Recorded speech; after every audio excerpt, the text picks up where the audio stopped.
everybody, and welcome back to Pulpit of the Last Days. Throughout the ages, every generation of Christians has believed that they were the end-time church, and quite possibly every generation held that potential to the degree they perceived that calling and followed it. Therefore, what manner of persons ought you to be in holy conduct and godliness, looking for and hastening the coming of the day of God? We discussed this in video 30, but at least twice in living memory, the church seems to have gained a real footing on this path, only to be diverted and come up short again at a later time. And there's a world of lessons to learn from their experience, both good and bad. Now, for the good side of the end-time church, the great formative event will be a reformation which Paul foretold at the premise level of Ephesians chapter 4. And the results of that reformation will make everything else possible. Their hermeneutic, their lens for interpreting the Scriptures, will be called the knowledge of the Son of God. For them, it's all about seeing Jesus in the Scriptures, and this will bring them into a genuine doctrinal accord.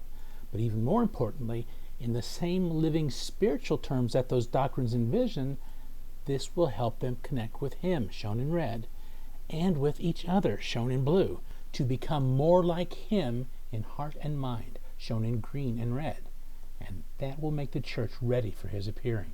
Now, in some ways, as we discussed in video number 5, the end-time reformation was always going to have a small beginning.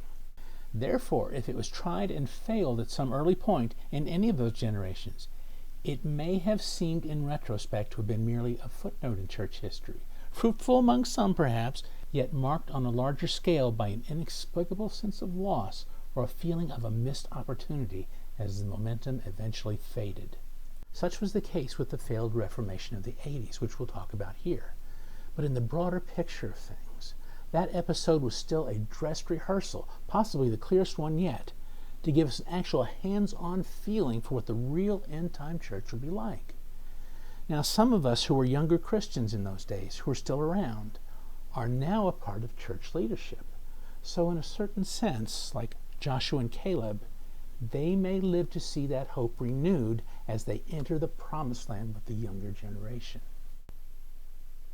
Now, as we saw in our previous video, God seemed to be working in the church in the early 80s through a growth pattern that is found in 2 Peter chapter 1, which ends with the return of Jesus Christ with the kingdom, as shown here in red. But the sequence began with faith, which we saw in the Word of Faith movement in the 70s and early 80s, and to faith we added virtue, or holiness as we perceived it at the time, which became the message in 1982. Now, by implication, this meant that faith, left to itself, would be seen as unvirtuous at some point, which actually came to pass in those days, so that thoughtful Christians began to realize that their perception of faith needed to be reformed to become godly again. But to truly reform that situation leads to a learning curve as knowledge is added to virtue, shown in green, and that's the vital key, because the knowledge we're talking about is the knowledge of God and of Jesus our Lord, or more simply put in verse 8, the knowledge of our Lord Jesus Christ. So let's remember the passage we began this video with. When Paul foretold the end-time reformation, he specifically named their hermeneutic as the knowledge of the Son of God. And that is exactly what Peter is talking about too. Now, Paul gave us the overall picture, the strategic version with its desired outcomes. And Peter is talking about the steps along the way, which is the tactical version. But they are working hand in hand. In seeing Jesus, they are both pursuing exactly the same goal. Seeing Jesus has always been the key to properly understanding faith and virtue and everything else in the Scriptures. So as that focus on Christ took hold, it would spread to every other area of their beliefs, because the end-time church looks for Jesus first in everything, and that changes everything, just like Jesus himself does, to launch the most complete and astonishing reformation that the church has ever seen. But the focus on Jesus is also the tricky part because, as we discussed in video 25, seeing Jesus in the Scriptures is an acquired taste. Even for Christians, it doesn't seem to come naturally. It has to be nurtured through thoughtful reflection, prayer, Bible study, and sustained with encouragement among Christian friends for mutual growth.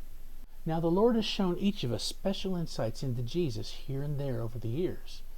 But to crack into that world for sustained growth in the long run requires new teaching tools and learning techniques, especially over the basics, which we'll discuss in our upcoming videos. But returning to our dress rehearsal from the early 80s, the focus on learning Jesus was introduced in 1983 through sermons like A Christless Pentecost, or through a little booklet called The School of Christ, which was reprinted in those days. And we talked about this in our previous video. But no less through the Bible study and discussions of those who are earnestly trying to make this transition, who were hungry to learn more about Jesus, in the wonderful sense of discovery in the scriptures that they shared. It was also in those days that we first noticed that God seemed to be working in our church through the growth pattern from 2 Peter 1. But if we really were seeing those first few steps, then what about the next steps on that list? If that sequence held up, those next steps would give us a glimpse of the near future, right? Maybe.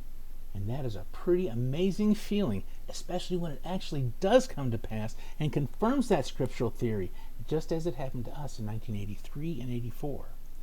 We watched the next two steps come to pass before our eyes as God continued moving among us and bid us follow in seeking Jesus.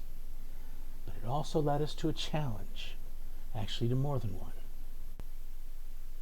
Now here's the vital point behind that rainbow of color codes from my previous illustration. Once that focus on Jesus is introduced, it is never superseded. Instead, it is developed as we continue to grow in relation to it. If Peter's growth pattern is a map in verses 5 through 8, think of his opening remarks as the key to that map. In verses 1 through 4, correlations have been tagged with matching color codes. Now, as you can see, everything in that growth pattern works in relation to knowing Jesus, that Christ may be all in all as we are conformed to his image. But even so, growth is a process. So let's proceed to the next step on Peter's list and discuss self-control, because by the end of 1983, that's what we would be seeing next. Now, here's what was intended in this phase. God's divine power has given us all things pertaining to life and godliness through learning more about his Son. We're still quoting 2 Peter on that. That through him we might become partakers of the divine nature and escape the corruption that is in the world through lust. Because of 2 Peter 2, we saw that an emphasis on self-control would be coming our way soon. But in some ways that still stumped us. Now, first and obviously, it had to do with cleaning up any old business with sin that we'd allowed to remain in our lives. Or as Paul would put it, for if you live according to the flesh, you will die. But if by the Spirit you put to death the deeds of the body, you will live. And from about that time, we saw a troubling impact among ourselves. Something was wrong. People were missing. For some reason, they had just stopped coming to church anymore. But was this just some sort of a local problem? As the holidays rolled around that year, many of us traveled home, especially from our college group, and they returned with reports that the same things were happening in their home churches from all over the country. So what was happening? You therefore, beloved, since you know this beforehand, beware lest you also fall from your own steadfastness, being led away with the error of the wicked. Part of the problem was that we were hit with a curveball. Many Christians in those days, in their quest to fight against sin, had not turned to the cross that the Son may set them free, but instead they had turned to psychology and its hybrid ministries, the end-time heresies, or else they were sought out by those ministers. For of this sort are those who creep into households and make captives of gullible women laden down with sins, led away by various lusts. Now, in my own church, this interference was mainly effected through the deliverance ministry, although there were other forms of the end-time heresies that were also present, which were capable of a similar result. But for those who were deceived in this manner, the result was anything but self-control, as the vitality in their walk with the Lord sagged. While they promised them liberty, they themselves are slaves of corruption, for by whom a person is overcome, by him also he is brought into bondage. And we talked about this in lesson number 4. Honestly, most of them I never saw again, so I can only hope that it worked out for them again later on. This was the most cunning, shrewdly timed counter-strike I could possibly imagine, and for the church the result was devastating. But coming or going, self-control had proven to be another major phase both in 2 Peter 1 and in our real-life experience. Next in Peter's growth pattern was perseverance, and according to Romans 5 verse 3, tribulation produces perseverance. Now this was foretold in local prophecy as well, twice in those days, and just months later, our senior pastor was killed in a tragic accident, which cast our church into a time of great shaking. Now this, yet once more, indicates the removal of those things that are being shaken as of things that are made, that the things which cannot be shaken may remain. Now I'm not going to say much more about that painful incident except to say one thing. 1 month to the day before his death, our senior pastor preached a sermon on what to do if a leader was suddenly taken away from you, which led many of us to believe in hindsight that God must have spoken to him and told him what was coming so that he could prepare us for the same thing. Now, after that, I'm afraid I can't speak very well to what was happening in the rest of the church in our country, because I was pretty overwhelmed with the things that were happening in my own church, and that's where my focus had to be. Because in that leadership vacuum, the end-time heresy ministers were rushing in to try to grab a much larger leadership role. But as painful as things were in those days, we did have one bright spot. Our sequence from 2 Peter 1 had held up 2 more times.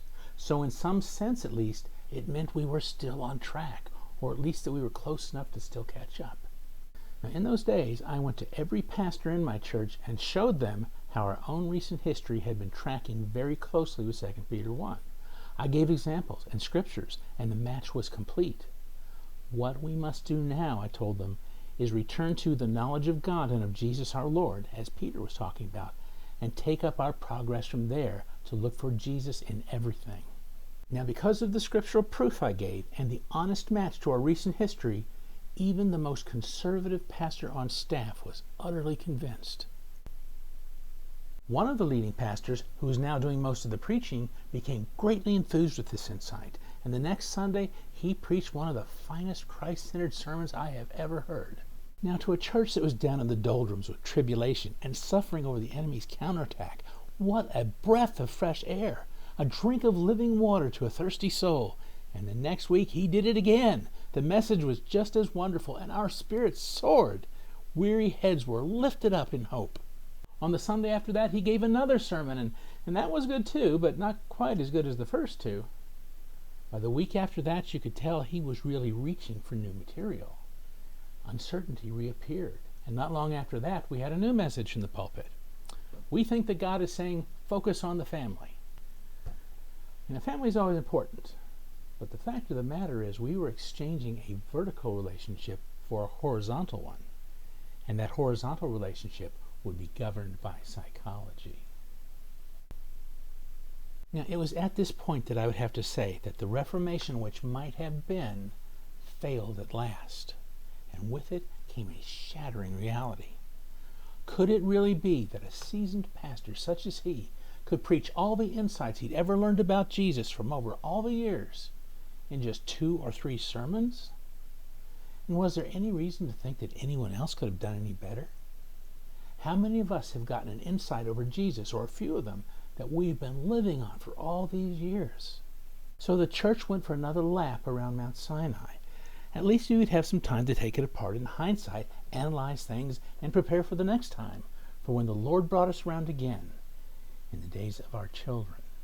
We'll come back to discuss this further in our next videos.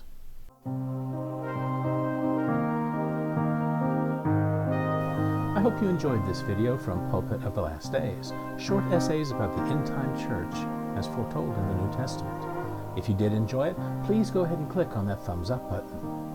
For previous videos, check out our website at pulpitofthelastdays.com. Also, we post new videos weekly, so if you'd like to receive more videos like this one, all you need to do is subscribe.